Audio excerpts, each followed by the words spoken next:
We'll bring in Republican Michigan Congressman, member of the House Financial Services Committee, Bill Huizenga. Good to see you, sir, from Grand Rapids, where the rivers converge. Ben Tracy over at CBS News reporting that the president is expected to announce gun control legislation this week, but the substance of it is a mystery. What would you be willing to support, if anything? Well, as you indicated, the substance is a mystery. We don't know what's in it.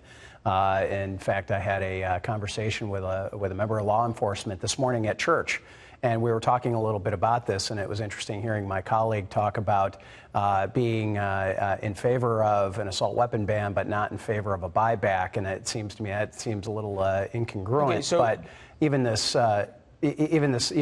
police officer friend of mine was saying, look, who's going to go and enforce this if that's the direction they go? I've yet to hear that's very different than a red flag. I've yet to hear any Republican go ahead and say they're going to support any of Mr. O'Rourke's proposals. But you didn't answer the question of what you would support out of the White House. If you could have the president submit something to Congress that would be meaningful and hopefully protect Americans, what would that bill look like?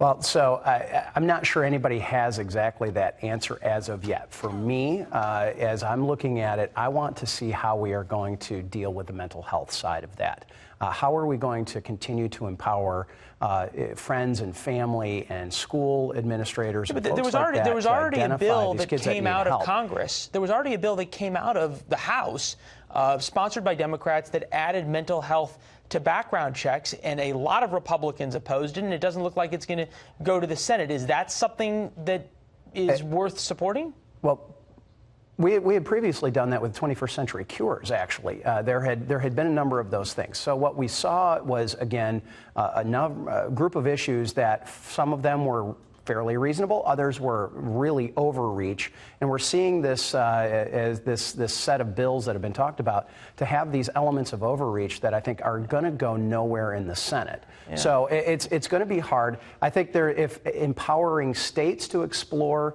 red flag laws is something that is realistic. I'll take it as not a federal ban. I'll take it as that there's not a list right now that you have ready that you'd be willing to support. We will move on to something that's happening in Michigan. Leland, it's a pretty simple question. It's a pretty simple question. You either say, here's my proposal, or you say, there's nothing that I want to support. You've had a minute to talk. Well, no. But here's the frustration. Here's the frustration: is there's an assumption that nothing has been done in the past, and I know that's not the case. But that's a perfectly legitimate answer to just say, it's a perfectly legitimate answer to say, I think the laws that we have on the books are enough. But I didn't hear you say that either. Yeah.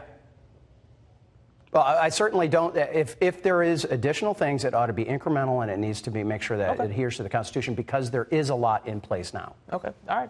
We'll leave it there. Real quick, I want to get to what's happening in the state of Michigan right now, which is this potential UAW strike coming up. This from a Detroit reporter for Fox 2 there in Detroit.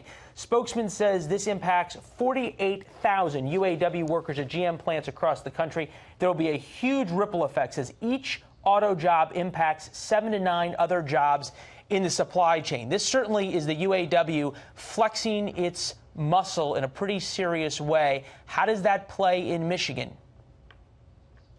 Well, certainly what we are very concerned about, what I'm concerned about, whether it's my committee work or just coming from Michigan, is economic activity. And this is something that should not be taken lightly by my friends in the UAW. In fact, I have friends and family members that are members of that. So you say your friends, do you support them striking? Internally as well. Do you support the strike? No, there is actually disagreement among those folks. All right. Here's what I'm hearing, though, is that they are very, very concerned about the leadership of the UAW, which some of them are already in jail, making sure that it is not for them, but it's for the members. Yes, yes, there's a massive one going on. But here's what we need to do: is pass the USMCA. That will help us as we're moving forward with automotive. The redo effective of NAFTA. Congressman, we appreciate you coming on, sir. There's a new barbecue place that's opening up in Grand Rapids, Sparks Barbecue. I suggest you check it out. You got it. You got it. We'll talk to you soon, sir. All right, thanks. Kristen? All right, bye.